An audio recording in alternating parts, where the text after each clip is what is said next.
I checked the marriage registration form and submitted it to a clerk together with my fiancé Chris.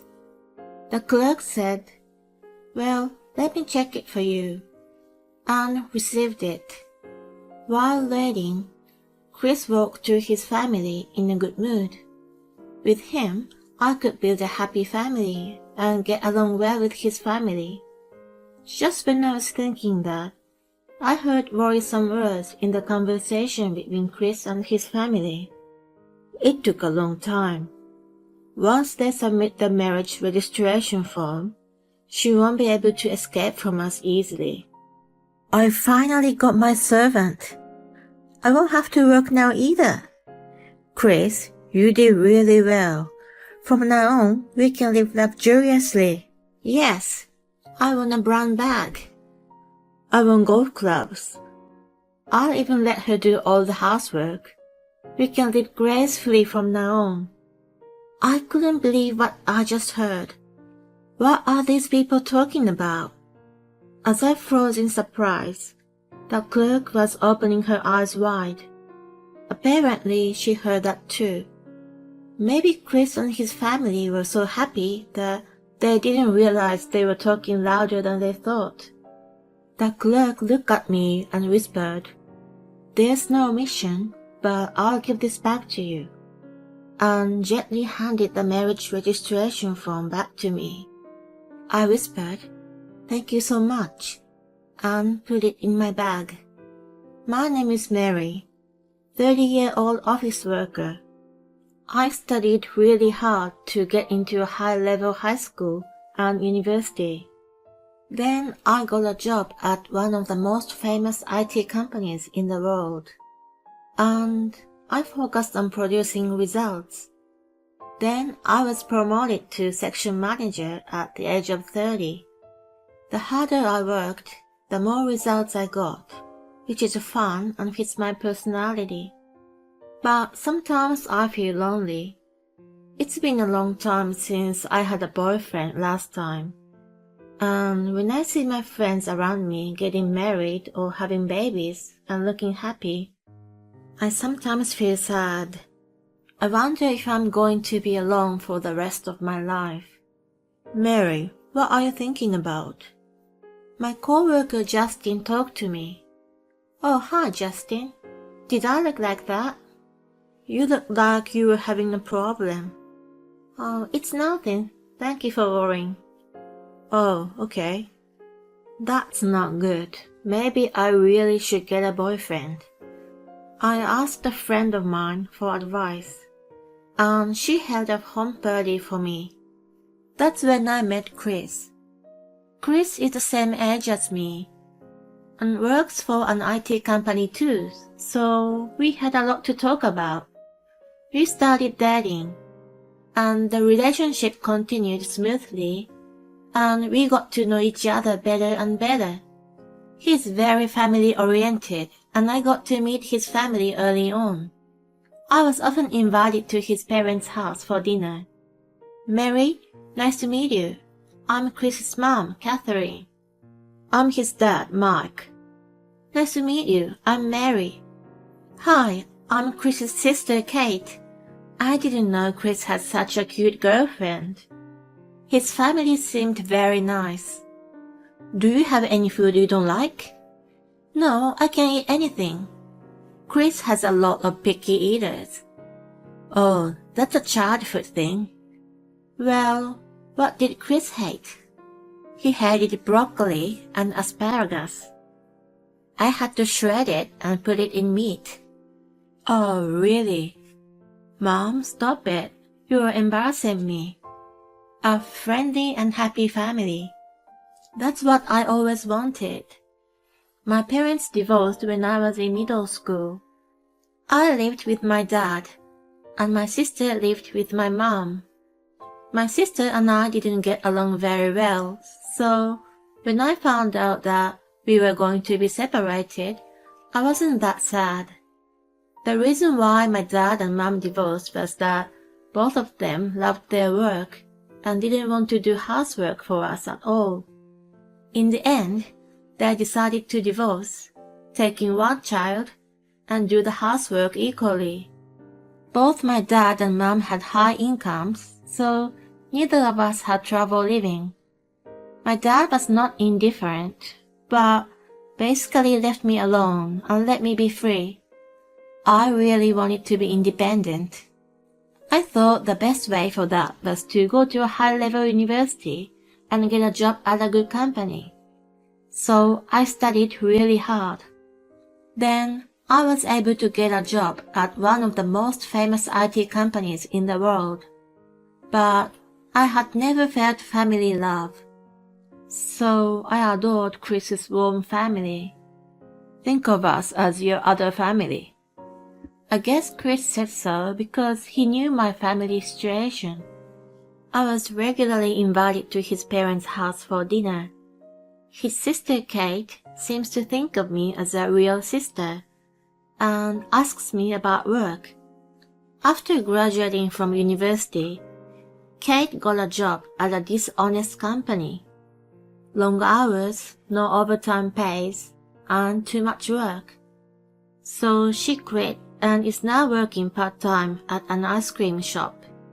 But now she's looking for a full-time job and asks me for advice. Thank you, Mary.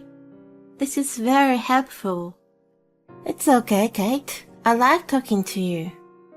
Mary, you are like a real big sister. I always wanted a big sister. Oh, that's so sweet. My sister never thanked me for anything, and she wasn't as nice as you at all. Oh, really? Then let's go to lots of places together. Great, let's do that. Wow, I'm so happy. I have many cafes and restaurants I want to visit with you. Okay, then let's go there when we have a day off on the same day. Yay, I'm so excited. Kate was really cute, and I was glad that I got to know her. It was around this time that Chris proposed to me out of the blue. Mary, will you marry me? I wanna build a warm family with you. I was so happy, and we told Chris's family that he proposed to me, and we are getting married. Oh, you're finally getting married. Finally, Chris proposed to you. Now you're going to be my sister-in-law. His family was so happy. We'll have to talk about the wedding and stuff. Chris looked so happy. That day, we had dinner there and left. Mary, are you getting married? Yes, I'm finally getting married. Congratulations. Thank you. People at work congratulated me. On the next holiday, we were invited to Chris's parents' house again for lunch. On the way, Chris said, I have something important to tell you later. Okay. Chris said happily, so I guess it will be something good. When we arrived at his parents' house, there was a stuffed turkey on the table. Are you celebrating something today? Chris's mom smiled and said, I'm so happy to think that Mary is going to be my daughter-in-law. She looked cute as she said it shyly. We opened a cold beer and enjoyed turkey. It's nice to have something to celebrate. After some light chit-chat, Chris said, Oh, I forgot to tell you something important. I'm thinking of going to the marriage registry today. What? Actually, I've already prepared it. I was surprised. Sure, we are going to marriage registry, but why today? Is today a special day? No, it's not like that. Then why are we going today? I just wanted to get it done as soon as possible. Why not after the wedding? The wedding is still a long way off. When we visited several restaurants, we found one that we really liked and decided to have our wedding there. However, it was a very popular restaurant, so we were able to make a reservation a few months later. I think we should wait until after the wedding. No, I want to be married to you as soon as possible. The sooner the better for us too. Mary, I agree with Chris. You should get married as soon as possible. We were going to find an apartment which is in the middle of Chris's work and my work. Yeah, about that. We were thinking of moving into this house together. What? I was so surprised. Well, I thought we'd be living alone. I mean, it'll take time to find an apartment. We have to prepare for the wedding too. Then I think it'll be better to live at my parents' house first and take our time to look for an apartment to live in. Chris may have a point, but I'm worried to live with his family. And I don't have a good impression of living together with my family.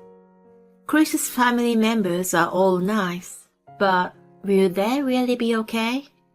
We're already ready to welcome you into our family. We understand your family situation, so you don't have to worry about anything. I thought at this point I could live with them. Okay, thank you so much. Then let's go to the marriage registry. Kate said so, and Chris and his parents agreed. I said, okay, let's do it. And we all decided to go to the marriage bureau together. Kate, who didn't drink alcohol, drove the car and we arrived there. I must have had too many beers and I was a bit nervous that I had to go to the bathroom.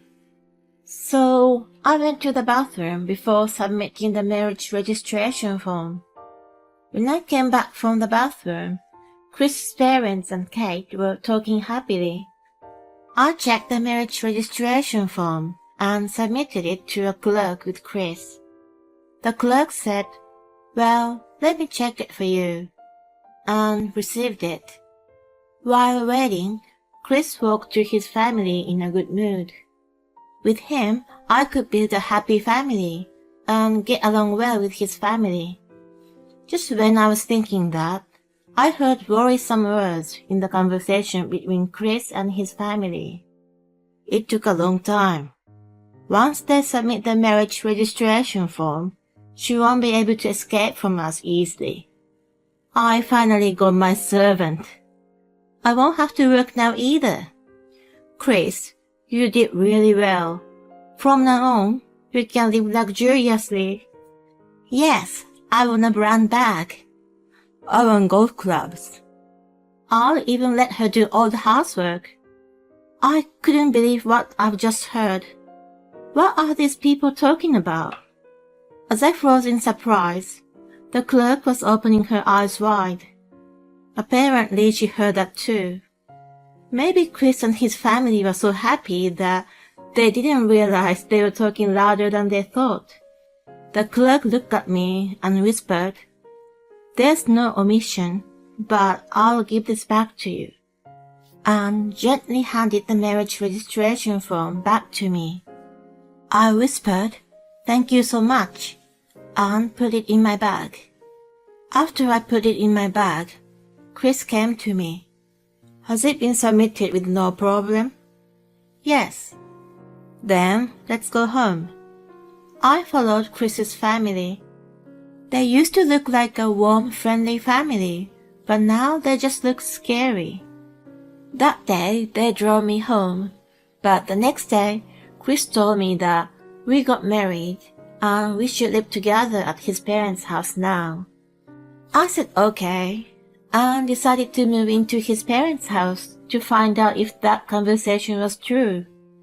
Of course, I pretended that I canceled my apartment and told Chris that I would deal with everything by myself, saying that I would sell my stuff to a recycling company soon. And we started living together at his parents' house. As soon as I arrived there, the attitude of Chris's family changed. Mary, I will manage all the finances in this house, so put all your salary into this house. What? And Chris agreed with her. I'm sure my mom will take care of it well. She will give you money for lunch and other things. And she will manage household finances well. Oh, really? That's right. So don't worry about giving me your entire salary. Oh, and one more important thing. Do all the housework. What? Do you have a problem with that? I'm working, so it's a bit of a burden doing all the housework. Oh, are you such a coward who won't even try from the start? What? Shut your mouth and do all the chores. Now you're our daughter-in-law. Chris's dad said this with the scariest look he had ever shown me. And even Kate said, I like your brand bags. Buy some for me too. And Chris said, Mary, you are now my wife and a member of the family, so do everything we tell you to. I realized that it's their real character. They had been trying to take advantage of me from the beginning. I don't want to. What? What did you say? I can't accept everything you just told me. I won't do all the housework. I won't give you my entire salary. When I said that, Chris and his family got really angry. Hey, Mary, what are you talking about? You're our daughter-in-law. Just do what we tell you to. Your value is only to enrich our lives. They raised their voices. I'm not your daughter-in-law. What? You had the conversation at the marriage bureau, didn't you? After that conversation, I decided not to register our marriage. Their faces turned pale. Oh, fudge. Are you sure you didn't give it to them? Why don't you check with the marriage bureau? I already put the marriage registration form in the trash. I can't live with people who take advantage of me. Let's just break up, Chris. Chris fell into a heap. I left the house. Apparently, they had already made plans to go on an overseas trip with their family of 4, and have even booked a luxury hotel and a first-class airline tickets because they thought they would get all my salaries. The day I broke up with Chris was already the day before the trip, so they had to pay a lot of cancellation fees. Chris asked me to pay the cancellation fee, but of course I refused, and immediately blocked him from contacting me. Now they have around $50,000 in debt, and they're all cursing each other. They were only connected with money. Chris's family didn't have a very good relationship either. Mary, did you cancel the marriage? Oh, Justin, have you heard about that already? Rumors really do spread fast, don't they? You can laugh if you want. I'm not laughing. I'm happy. What? Why? Because that means I have a chance. What? He looked embarrassed when he said that. A few months later, he asked me to date him. And he proposed to me recently. I'm so happy now. Chris and his family are a bit scary. They've been only nice to Mary from the beginning to take advantage of her. I'm glad she found out their true nature just before they got married. I was wondering about the rest of the story with Justin, but for now, I wish Mary a happy marriage this time. Thank you for watching. Please subscribe to our channel if you like. See you in the next video.